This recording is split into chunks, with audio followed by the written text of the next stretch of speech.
Değerli izləyicilər, videonu bəyənib kanala abunə olun ki, hər kəs son xəbərlərdən anında məlumatlansın. TikTok platformasında qeyd edilən qanunüstəmələrə yol verən Velizarov Official adlı səhifəni idarə edən Salman Məmmədov saxlanılıb.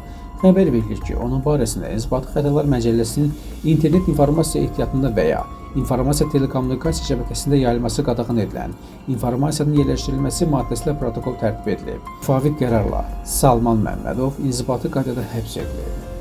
İlk dəfə ailə qurdum, əl çörəyi yemək qismət olmadı. Xəbər verilir ki, bu sözləri müğənni Aysun İsmailova deyib.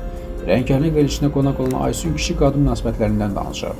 Hər bir qadın həyatında arxanacağı, güvənəcəyi bəy olmalıdır. Söhbət sadəcə maddi dəstəkdən getmir. Məsələn, mən özüm 2 dəfə ailə qurdum, yenə də əl çörəyi yemək mənə qismət olmadı.